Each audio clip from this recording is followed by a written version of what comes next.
This is a Tape Deck podcast.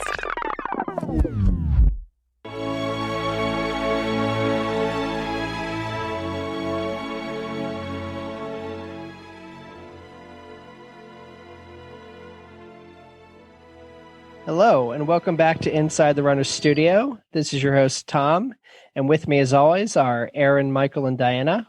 Hello. Hello. Hello. So this is our mini-series where we get to know folks in our running community, and we are very happy to have our friend Kimbrie on. Hi, Kimbrie. Hey, guys. How's it going? Good. Very good. Good. Kimbrie, we're so happy to have you. I'm so happy to hear your voice. Oh, thanks. You too. So, Kimbrie, you know the drill. This is going to be kind of a rapid fire. We're going to ask you a bunch of random questions, some running related, some non-running related. But before we jump in, can you tell us who you are and where you're from? Yeah, of course. So I'm Kimbrie Gabi. I actually am from the same city that Diana grew up in, and we know each other from high school, but I currently live on the West Coast in San Diego, California, soon to relocate to Vancouver, Washington. So I'm kind of going through a little bit of a transition in life right now. And my running history has been quite varied. I'm definitely one of those runners that started with a hate for running and not a love for it. It was kind of one of those, I'm going to prove this wrong sort of things. And then I ended up getting pretty into it, and I just love the community and the culture. So that's kind of what I think brings me here today. So thank you for having me. Yes, I love all your emails that you send us and all your thoughtful words that you always put into your emails. Aww. I enjoy reading them. And then I have to forward them to Tom and Diana because they don't know how to get to our email. I don't even know. Is there a password to get to that? I don't even know how to do that. Oh my gosh. All right. So Diana's going to kick us off with the first question. Yeah, absolutely. So, Kimbrie, my love, what is your weirdest running habit or quirk? Oh my goodness. So I don't know that I have a ton of weird running habits or quirks, but I know that one of the things I shared that I do when I run is wear headphones and no music just for appearance sake.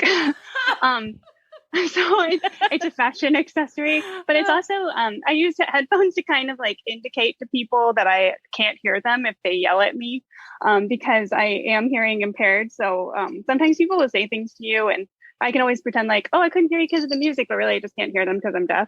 But I also consider it kind of a weird quirk because in general, I feel like it defers people from talking to you when you run, which I am not a really chatty runner either. So that's probably one of my weirder running quirks is wearing headphones with no music, just for appearance. I do think that is actually a little bit of an odd quirk. I like it. Yeah. Do you have a preferred race distance and why? Oh, yeah. So I actually like 15Ks, which I think are kind of the hardest race distance to find. And the reason is because I feel like after like about 10 miles, my body's just like, I'm over this. And my brain is like, I'm bored. But if I get to like an hour and a half, that's probably like my happy place. And I feel like I do best then. It's kind of like a nice mental distance for me, 9.6 or whatever it is. Oh, that's nice. Interesting. The hot chocolate race always has a 15K. Yeah, that's one of my favorites. Actually, The San Diego course is absolutely beautiful. It's one of the only races that I've run more than once. And it's just because I just love the distance and I love the race and I love the chocolate, honestly. And the swag. They give the best swag. It's always that great sweatshirt. And then at the end, you get the fondue chocolate to dip all your goodies in. Ooh. It always sounds like a good idea until you have like 3 bites, though, and you're like, oh, my stomach. What was I thinking? I just ran a 10-mile race. So what is your favorite piece of running gear? Favorite piece of running gear. Probably my super cool reflective hip belt that carries my cell phone so that I have that handy at all times. But other things that I like to wear, I guess, are I guess my headphones, honestly. I feel like that's a little bit boring, but yeah, like my reflective hip belt with my phone in it, and then my headphones are probably my favorite pieces. All right. So when you're on a course, Do you stop for characters, dogs, beer, shots, photos? I think it depends on the race. I will do any or all of the above, depending on where my headspace is. If I'm kind of if I'm in a Disney race, for sure, all of those things. If I'm at I want to get this done, I'm trying to get a certain time race, I don't stop for anything because I know as soon as I stop, I'm not going to want to start running again. So, I think it depends on the race, but nothing always or all the time, unless it's a fun run and then everything all at once. Yeah, that makes sense. And I know, so Kimbrie actually and her boyfriend did Dopey with me a few years ago. And I remember we were all in like a group, like email chain going back and forth before the race. And her boyfriend asked us like, what's our goal time and how fast are we going to do this? And all of us were like, so this isn't really, we're not timing this. Like, we're not putting a number on it. Like, that's not really what we're about here. Oh, man. A little bit of background on that was that I always said I would never, ever run a marathon. I was just like, it's too far. The training is too much. I'll never run that distance. And he randomly one day was like, hey, do you want to run a marathon? And I was like, excuse me? Like, no. And then he was like, well, I was thinking about doing the Disney marathon. And I was like, wait, what? You don't even like Disney. What? Okay, of course, I'm going to run this. Like, absolutely. And then it turned out that, everybody was doing it that year. It was so great. Like Lisa and Chris and Diana and Tom. And it was just like the perfect, I don't know, series of events that kind of came up. And so, it was so Andre great. and I, we were thinking like, oh, this will be our only marathon. We're going to run it. We're going to get really good times. It's a flat race because it's in Florida. So we'll be able to zoom right through. It'll be interesting because there's so many things going on. And so that's what ended up happening. And we trained really hard. And he really wanted to get a 4-hour marathon. And then we get there and he's like, oh my gosh, this is like not what I expected. Look how fun this is. And he felt like so lame because he was so against like dressing up and like getting costumes and stuff. And then after that, he was like, next time we do this, we're going to go all out. We're going to have sweet costumes. We're going to be just like everybody else. That's funny. It's like you don't know what to expect like the first time you go in and you kind of see pictures, but like you don't get it like that it's really a huge fun run. Yeah, Disney is not the like I just feel like there's definitely people who go down there for time for sure, but to me Disney means fun run. Like if you just those two things just don't like time and Disney don't go together in my head. It just doesn't work. Well, in Kimbrie, you and Andre are so fast anyway. Like even like your fun run pace, we were like dying. So I love it. Yeah. All right. Okay. Ooh, I love this question. Do you wear the race shirt or premium during a race or prior to finishing a race? Are you superstitious? Oh my gosh, I never ever wear the race shirt. But I don't know if it's superstition as much as I don't want to be dorky, because the first time I ever did a race, somebody told me that like only the dorky people wear the shirt to the race, like people that you like know they're not really runners. And I was like, what? I don't want to seem like that person, even though I'm totally that person. So then ever since then, I've never worn the shirt to the race.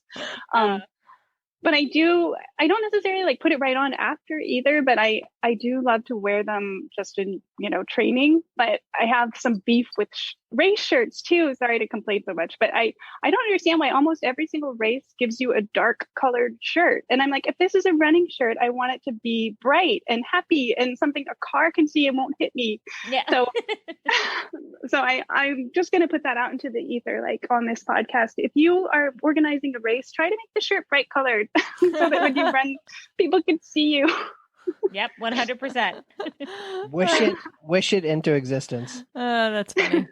All right, we're going to move into some of the random questions, which for the first one, I have name if you could listen to one album the one album you could listen to any day or time and get lost in it. Oh my gosh, this is hard for me. Because I call my life a series of misheard lyrics. Like I'm somebody that thought a Gavin DeGraw song was Ja Rule in college. Like I'm so bad at music. And like, I'm always that person that doesn't know the lyrics that makes my own lyrics up. But oh gosh, I feel like I'd have to get back to my like high school days to pick a song out or an album out. Like I was obsessed with, all those kind of like, I guess, emo pop bands. I don't know exactly what the genre is, alternative music bands. So I knew all of the words to like Semi-Charmed Life and Oh gosh, yeah. like, yeah, those kinds of songs. So I probably something related to that, but I also love Green Day. So maybe like a Green Day album if I had to pick the whole thing. So if you won $1 million, what's the first thing you would do? If I had $1 million, I'm sorry, is that what you said? Oh yeah, if you won $1 million, what's the first thing you would do? Okay. I would quit my job and travel around the world and then run in every city possible because that's one of my favorite things in the whole world to do is to run new cities. That's a very good answer. I like it. It's a really good answer. I love that I get to ask you this question. If you were a superhero, what would your superpower be? Oh gosh. Okay. So there's so many good choices for this. I actually just listened to one of your former highlighted people. I think it was Eva, and she said that she would choose like superhuman strength or something really practical. And I love that answer. But I was like, I would totally do something really silly, like the ability to make the best baked goods on the planet because I'm obsessed with Great British Baking Show. And I would probably be like, I'm going to be that person that can make like desserts at will because I feel like it makes people happy when you bring them desserts. And I think that like if I could just like, you're sad, poof, here's a dessert, like it would be like the best thing ever. I love it. Oh, that's great. It's so good. Ooh, this is a good one. If the zombie apocalypse was coming, who are 3 people you'd want on your team? I have to do Andre because that's my partner. He's the survival guy of the century. Like he would probably keep us all alive. And plus he also has a bunch of sweet skills like firearms training and stuff that would be really useful in a zombie apocalypse. So he'd be my number 1. My number 2, I think I'd have to go with somebody like MacGyver because he would also legit be really useful. And then I'd have to go with somebody like, I don't know, Anna Kendrick because she'd keep us all in stitches. Yep, that's good. Good answer. Yeah. I have always said that you don't want me in the zombie apocalypse, so just shoot me. I'm done. Yeah. Get it over with. I'm not going to be any good to anybody. Just go ahead and get it over with. I don't want to get eaten by a zombie. I don't want any part of that. Well, I'm with you. I think I'd be the hardest person to keep alive because of my hearing. Like, if I can't, because I wear hearing aids. So like if my batteries die, which I imagine they would during a zombie apocalypse, there's not going to be unlimited batteries. Like I am just like a complete waste. And so keeping me alive would be so stressful. So I'd probably be in the same boat. Like just kill me because it's going to be so much easier for you in the long run. Oh gosh. All right. What was your first job and what did you like or dislike about it? So I don't know if you remember this store, Diana, but I actually worked at Natural Wonders. Yep, I remember that. What was Natural Wonders? It was a retail store, obviously, that basically sold, I guess, kind of gadgets. I don't know. I worked there right when they were closing their doors for good. Like they only, I think, were in business for a few years, but they had, things like Brookstone almost, but not quite as useful. Okay. Like the little balls that ping back and forth, like little desk things that you put to like waste your time. And I don't know. It was kind of like a Brookstone, but for like hippies almost. Like it was like, instead of being like super techie, it was like things to help you meditate and waterfalls and like kind of stuff like that. If I remember, I'm trying to remember. Yeah, that's exactly right. And the only reason I ended up working there was because Kelly worked there and she got me a job. Yep. So, I love it. Was there anything you liked or disliked about it? Oh, I loved playing with the gadgets. I don't know. I get really excited about simple things. And so I always have enjoyed retail in situations that I really like what I'm selling because I enjoy sharing that feeling with somebody. So because I got to play with all the things in the store, I liked having customers come in and playing with those things with the customers. I probably would have been a complete nut in a toy store if I ever got a job there. But like yeah, that's probably my favorite thing is just playing with the toys, I guess. So now we move into the James Lipton memorial questions. What is your favorite word? Oh, okay. So I really like words that are fun to say, like myriad and loquacious. But I think that my favorite word of all time is pandemonium because I always see a million pandas just like running around crazy. Oh my gosh. Sounds amazing. Oh, God. I love it. What is your least favorite word? Oh, no. I don't like that word. I don't No. like it when somebody just shuts you down and says no. Oh, no is like- your favorite. Yeah. When she said, oh, no, I was Yeah. like, It's my you know least what? favorite word. Oh, that's her favorite. That's funny. All right, Kimbrie. What turns you on? Tom Besides asking you, that Tom. question. Oh, I'm sorry, that probably wasn't PG-13 enough for this. Oh gosh, probably ice cream. Honestly, you give me a big old ice cream sundae, and I will be your best friend forever. The best.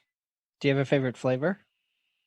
I do. I really like chocolate chip cookie dough, and then there has to be sprinkles. Nice. What turns you off? No. Just no. No. That's funny.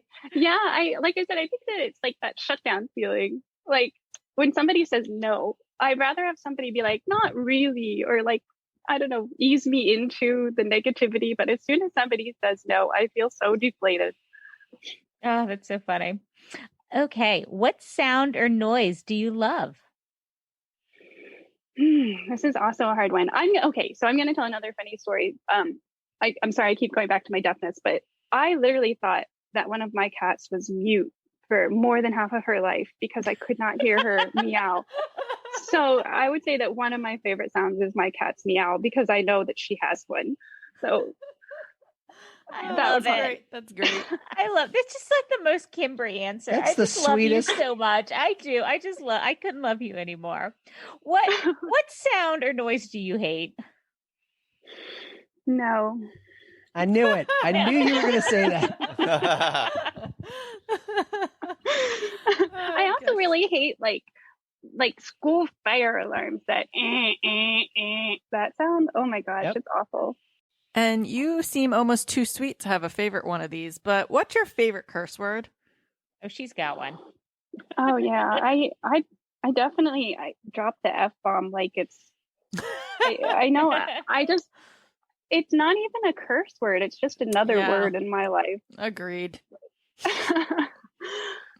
What And profession? like you say, it's good for everything. Yes. Descriptive of absolutely everything. Oh yeah. What profession other than your own would you like to attempt? I would love. Okay, so I have dream jobs. When I was a kid, they started, and now they've kind of come to fruition. So I'm currently a marine scientist, and that's something I wanted to do when I was a little kid, and I have my whole life. And I got really lucky to find that profession and actually make a career out of it. But I also wanted to be an ice cream sundae maker, and I would just love, again, like maybe that goes with my superpower now that I'm thinking about it. I didn't realize I had such a common line of theme here, but I always wanted to just make ice cream sundaes for people, make them beautiful, like at Friendly's, like conehead sundaes for like, a highlight of my childhood. And I always wanted to just bring that to other people. And then the third thing I always wanted to do with my life was to be a tour guide. So if I could do anything, like I said, quit my job and go and just give tours around the world, that would be my favorite thing. I love it. I feel like the ice cream thing, like when you're giving an ice cream to somebody, no one's ever going to be like unhappy with an ice cream, right? Not true. I actually worked at Baskin Robbins. Oh, I have a friend who worked at an ice cream parlor and said that they were always like felt like they were always giving happiness. You would think. Oh. See, I love that. I guess maybe somebody that's lactose intolerant might not be happy to see a sundae. I am lactose intolerant, but I would like an almond milk sundae, please. So, what profession would you not like to do?